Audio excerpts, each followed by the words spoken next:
Avec vous sur Sud Radio et avec Philippe Glohagen. Bonjour. Bonjour Valérie. Le président fondateur, on va vous appeler président, du Guide du Routard. Le Guide du Routard, né en 1973. Combien de millions d'exemplaires vendus du Guide du Routard? Écoutez, je ne les ai pas vraiment comptés, grosso mais modo, 50 millions. 50 millions, oui, c'est ça. Oui, à peu près. Ouais. 50 millions, c'est la référence, évidemment, quand on veut voyager. Le Routard a fait du chemin depuis 1973. Il y a eu plein d'éditions. Moi, je le consulte sur mon portable. Bah oui, après, oui, maintenant il y a Internet. Et là, vous venez pour deux livres tout à fait étonnants, qui sont différents. Alors, ça porte le nom du Routard. Voyage en France, et c'est Voyage aux États-Unis. Donc, c'est chez Hachette. Ça n'a rien à voir avec les guides du Routard. C'est un gros livre, c'est un beau livre. Je le disais, en cadeau de Noël, franchement, si vous êtes comme moi et que vous vous dites, zut, qu'est-ce que je vais offrir, etc. Je peux vous dire que ce matin, dans le studio, tout le monde l'a regardé et tout le monde le voulait. Celui sur la France, parce que d'abord, on redécouvre la France. C'est moi qui parle plus que vous, c'est bien. Hein. Mais racontez-nous vous faites la bonne promotion. Non, mais racontez-nous un petit peu de l'idée de ce livre, de ce très beau livre broché qui n'a rien à voir avec le guide. Enfin, qui n'a rien à voir, si, un petit peu quand même. Alors d'abord, merci Valérie. J'ai deux équipes formidables à la rédaction. L'une sur la France, dirigée par Amanda, qui anime une quinzaine de personnes depuis 20 ans. Et Anne-Caroline sur les États-Unis, qui est une autre équipe très différente et toujours aussi motivée. Et on a voulu faire un challenge, c'est-à-dire de montrer que la France était le plus beau pays du monde, et qu'on avait la chance d'habiter dans ce pays. Malheureusement, les Français ne le savent pas. On part tous toujours au même endroit. Ouais, voilà. Et il y a pas loin de chez vous des endroits absolument merveilleux, et je suis toujours surpris que les Français connaissent si mal leur pays. Alors on a voulu le faire d'une façon séductrice, c'est-à-dire que c'est ce que vous disiez, un beau livre, c'était un livre 2,5 kg, pas trop cher. Non, pas trop cher, il vaut 35 €, 35 ça reste pour l'iconographie, pour la qualité du livre, pas et très on cher. vous emmène par les grands thèmes de la France, vous convaincre que la France est un pays extraordinaire. Donc vous avez un chapitre là sur les plus beaux panoramas en France, un autre sur la France souterraine, les plus beaux villages, les randonnées les plus sympathiques. Mais surtout, c'est la sélection de 35 guides du Routard.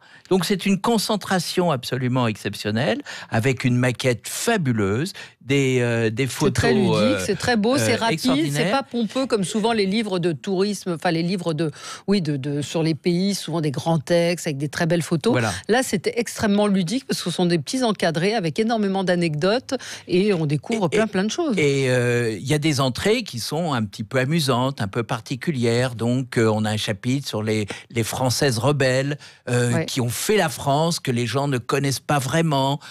Cadol, par exemple. Qui connaît Cadol? Eh bien, Cadol. La lingerie. C'est la lingerie, absolument. La dame qui a inventé le soutien-gorge, qui était révolutionnaire, qui a été sur les barricades en 1870 et tellement haïe par la République qu'elle a émigré pendant 20 ans en Argentine. Elle est revenue 20 ans après, donc à l'époque Luc Ferry, toujours Jules Ferry. Oui. Elle est revenue en France, absolument richissime, mais toujours à gauche, toujours révolutionnaire. Marie Curie, qui était haïe parce qu'elle avait un accent polonais, elle a eu 2 Nobel, c'était insupportable pour les grands notables de la Sorbonne. Et bien tous ces gens ont fait la France. On a un chapitre sur les sortilèges, sur la cuisine indépendance. Moi, c'est celui que j'ai retenu. Et de vous demander pourquoi, avec toutes les spécialités qu'on peut trouver en France, les confiseries, c'est d'une richesse. La route des vins. On a fait un best-of des grands chefs qui ont des bistrots. On a sélectionné une quinzaine, que ce soit Guy Savoie ou Gagnère. Les Français ne sont pas un grand peuple de voyageurs par rapport à d'autres pays. Si. C'est une idée reçue, alors. Oui, alors en fait, on voyage beaucoup par rapport à la quantité de Français. Il y en a partout. Les Français sont des migrants qui ne restent pas, qui reviennent. Et c'est vrai que je suis très surpris au bout du monde de voir des Français qui ont un hôtel, un restaurant. Non, mais globalement, en tourisme, 60% des Français, c'est un chiffre que j'ai trouvé ce matin, 60% des Français restent en France pour les vacances. Bien sûr, ceux du Nord sont très contents d'aller dans le Sud. Il y a du soleil, il y a des endroits merveilleux, des villages absolument extraordinaires. C'est vrai que pourquoi partir? Les Italiens sont pareils. Pourquoi partir dans des pays pollués alors qu'à leurs pieds, ils ont des villages, des endroits merveilleux? La France est le plus beau pays du monde? Vous qui avez fait tous les pays vraiment, imaginables. Et le plus divers. Le plus divers, c'est ça qui est fou. C'est-à-dire que si vous allez en Bretagne, vous tombez sur les enclos paroissiaux. C'est quelque chose qui fait... c'est une douzaine de paroisses sur 15 km de large. Et c'est unique au monde. C'était à une époque, la Bretagne était très pauvre. Et bien pendant 2 siècles, il y a une zone en Bretagne. Il y a 15 paroisses. Oui, qu'on appelle le Léon, où les paysans sont devenus richissimes pour une raison, c'est que c'est eux qui cultivaient le lin. Et donc qui étaient exportés en Angleterre, dans les Pays-Bas, en Belgique. Et voilà. Ouais, moi, ce que je trouve très réussi dans ce livre, encore une fois, c'est que c'est un livre extrêmement varié. Vous avez évoqué donc ces femmes qui ont fait la France, mais vous avez les plus beaux treks de France. Vous avez les idées reçues. Donc c'est un livre avec des entrées très différentes, très ludiques. Et il y a des photos. Moi, je croyais qu'on était aux États-Unis là quand je vois ce lac sur la nature, des paysages incroyablement variés. Et un grand bravo aux éditeurs parce que vous l'avez remarqué, c'est un papier mat. Donc il n'a pas de reflet sur les photos, et donc vous rentrez complètement dans la photo, et c'est ça qui est vraiment absolument extraordinaire. Et c'est le meilleur de tous les guides de routard. C'est ça. Alors quel est le lien avec le routard? C'est les mêmes équipes. Ce sont les mêmes équipes. Les gens, par exemple, comme je sais pas, Marie, spécialiste des Alpes chez nous, donc il y a 3-4 guides à sa charge. Quand on lui demande quels sont les plus beaux treks alpins, t'en cites 3, elle en connaît 40, je peux vous dire que c'est les meilleurs. Parce qu'elle connaît, elle les a tous faits, et elle connaît véritablement ces régions-là, et c'est un peu unique. Parce qu'on est peut-être la rédaction qui a le plus de collaborateurs sur la France. Et donc, quand on demande de faire le best-of à chacun, la meilleure anecdote, les sortilèges, les coutumes, c'est des surprises. Et on se dit, mais comment on ne connaît pas ce genre de choses? Quand notre ami en face de moi est étonné par les enclos paroissiaux, c'est quelque chose d'extraordinaire. Et c'est quand même pas loin. C'est une vraie découverte. C'est une culture très particulière parce que, je ne rentre pas dans les détails, il y a 5 thèmes pour faire un enclos paroissial. Ça n'existe pas au monde. Il n'y a que dans le nord de la Bretagne que ça existe. Ça vaut le coup de faire un voyage. Et un endroit dans le sud que vous nous recommanderiez, puisqu'on est Sud Radio? Au sud-ouest. Il y a tellement de belles choses. On va sortir dans quelque temps un guide sur les Cévennes, mais que j'adore. Mais il y a un endroit qui va vous surprendre. Figurez-vous qu'il y a, toujours dans le Finistère, quelqu'un qui a construit un hôtel face à la mer, face à la mer d'Ouessant, qui est la mer la plus agitée du monde, la plus dangereuse, avec des vagues absolument extraordinaires. C'est d'abord l'hôtel le plus à l'ouest de la France et d'Europe. Comme me disait le propriétaire, le seul inconvénient de mon hôtel, c'est le plus proche de Trump. Mais à part ça, c'est un endroit qui est extraordinaire. Je vous donne l'adresse, c'est l'hôtel Sainte-Barbe, il vient d'ouvrir.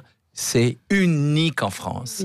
Et vous avez la même chose dans le Midi. Vous avez des endroits merveilleux, le GR20 sur la Corse. Vous pouvez faire des petits bouts c'est très compliqué de faire, je ne suis pas si sportif que ça, mais vous pouvez faire des petits bouts, dormir dans des bergeries. C'est la France profonde, c'est la France authentique, c'est la France qu'on aime. Alors le routard, ce sont aussi les adresses. Là, il y a moins d'adresses, il y a peu d'adresses de restaurants. Là, c'est vraiment le rêve, la découverte. Ça vous donne des idées, Valérie, pour rentrer dans une destination, dans un lieu et tout. Et puis après, évidemment, si vous êtes intéressé par la région pour faire un périple, je pense qu'il faut, aller prendre un guide du routard qui n'est pas si cher que ça et qui vous donnera les adresses précises. Qu'est-ce qui a fait le succès du routard ?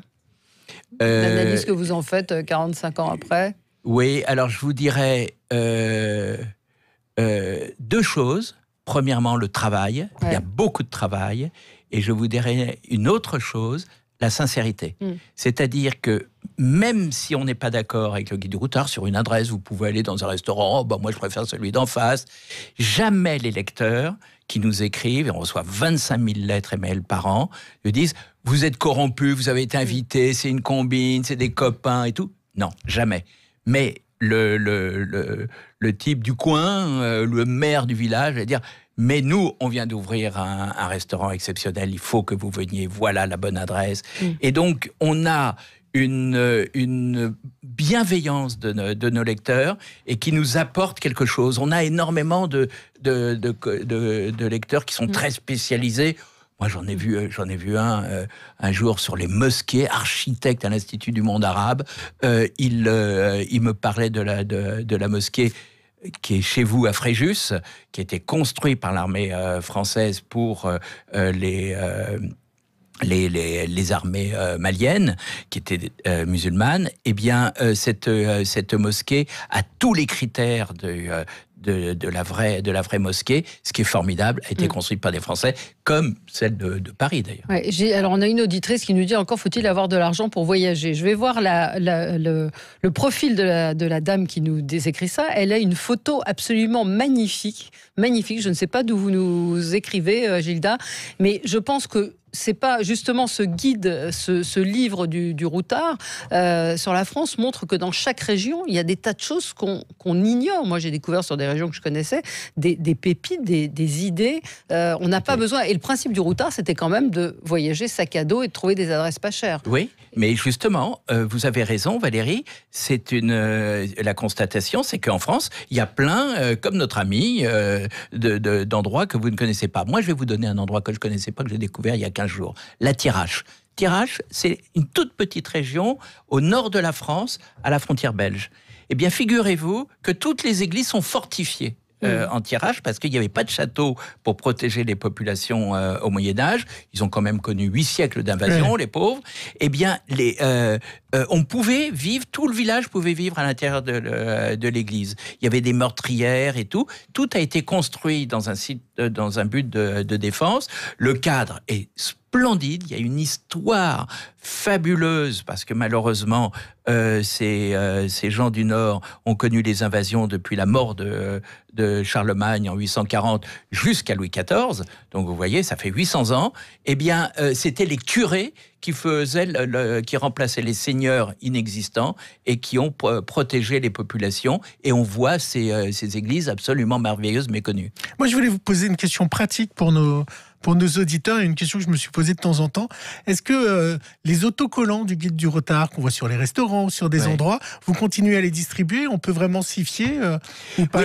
Comment c'est checké? Alors l'origine, c'est le syndicat des hôteliers et restaurateurs qui nous a contactés il y a une quinzaine d'années et qui disait mais nos restaurateurs et hôteliers sont tellement fiers d'être cités dans le routard, donnez-leur un élément pour montrer qu'ils ont été sélectionnés. Et voilà pourquoi on a fait ces autocollants recommandés par le guide du routard. Oui, ça continue.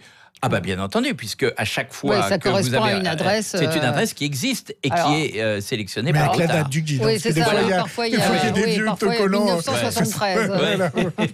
Le guide, le livre sur les États-Unis, même principe. Les États-Unis sont beaucoup plus grands que la France, donc une approche un petit peu différente. Alors un peu plus différente, et puis c'est pas du tout la même histoire. Alors il y a des entrées complètement différentes, bien entendu. C'est-à-dire qu'on fait la partie belle aux Indiens. Indiens, qu'est-ce qui s'est passé avec les Indiens, comment on leur a pris leurs terres. Il y a une histoire d'un chef Navajo qui disait quand on a vu les Américains débarquer, les Blancs américains, ils avaient la Bible, on avait les terres. Ils nous ont dit prions ensemble, et à la fin de la prière, nous on avait la Bible, ils avaient récupéré les terres. Et on explique tout ce fonctionnement qui était un génocide. Maintenant, c'est admis par les Américains. On leur a redonné leurs terres et leurs droits. Ce qui a été beaucoup plus difficile, c'était les Noirs, parce qu'il y a un racisme. Je reviens de Savannah, au sud des États-Unis, il y a encore quelques mois. Je peux vous dire que le problème noir n'est pas réglé dans le sud des États-Unis. Il y a une différence sociale, financière, qui est très, très compliquée. Et là encore, on parle des femmes rebelles qui sont révoltées. Rosa Parks. Qui connaît Rosa Parks, cette femme couturière qui a refusé de se lever sur l'injonction d'un blanc dans un bus parce que c'était une place réservée aux blancs? Eh bien, ça a créé le début des grandes manifestations et la déclaration des droits civiques de 64, et c'est à l'origine une couturière. Eh bien, cette brave dame, Rosa Parks, on l'a mis en valeur dans le routard.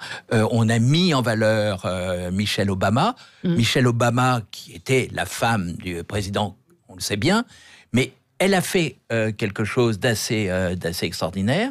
C'est que régulièrement, à la télévision, elle avait un petit jardin potager à la Maison Blanche, et elle expliquait lutte contre l'obésité, la malbouffe, c'est l'époque de tels légumes et tout. Elle a eu un rôle absolument extraordinaire, et Michelle Obama, il faut la respecter en tant que femme. Ce n'est pas que la femme d'un président, c'est une femme aussi formidable. Et puis beaucoup de choses à découvrir aux États-Unis, évidemment, là aussi. Et l'idée quand même globale, c'est de sortir des sentiers battus, de sortir... même si on va aux États-Unis, de la côte ouest, la route, c'est toujours un peu les mêmes endroits, et de faire un pas de côté, d'aller voir un petit peu ailleurs. Valérie, vous avez raison. Quand vous regardez la grande carte des États-Unis, vous remarquez que les touristes vont sur la côte est, donc Boston, New York, Washington, Floride, ou sur la côte ouest, Californie, et c'est mérité, c'est absolument formidable. Nous, on s'intéresse beaucoup aux États-Unis de l'intérieur. La Bible Belt, c'est-à-dire c'est le centre américain. Il n'y a pas de touristes, il y a les routiers, il y a les difficultés, il y a les mines des Appalaches, et ça c'est la vraie Amérique. On fait des road trips sur ces régions-là, et c'est vraiment les États-Unis de l'intérieur. Ce pays gigantesque, assez méconnu, et le centre est oublié. C'est au Guide du Routard d'en assurer la promotion. Donc, 2 très beaux livres pour les fêtes, Voyage France et Voyage là, je vais peut-être partir, moi, demain. Non, mais celui sur la France donne envie, en tout cas, de sortir des endroits qu'on connaît et d'aller découvrir cette France qui est magnifique et qui n'est pas forcément très chère. Les hôtels en province, parce qu'on dit, est-ce qu'on peut avoir des prix? Non, il y a tellement d'hôtels et tellement de choses différentes, mais les hôtels ne sont pas toujours très chers. On peut trouver aujourd'hui des chambres d'hôtes et voyager. Ou les auberges de vous avez les auberges en Corse, vous avez les logis de France qui sont des 2 étoiles, qui sont gérés par des familles, c'est formidable. Il y a une chaîne hôtelière indépendante qui s'appelle Originals et qui font la même chose. Et ça, c'est cette France-là qu'il faut mettre en valeur, qui a des difficultés et qu'il faut remettre sur un piédestal parce qu'elle va très bien avec l'esprit français. Voilà la France, voici la France qu'on aime. Donc Voyage en France, plus qu'un livre, un véritable voyage, toute une promesse. Merci beaucoup Philippe Louhagen d'être venu nous voir ce matin sur Sud Radio. On se retrouve dans un instant pour commenter une actualité un petit peu plus morose. À tout de suite. Merci.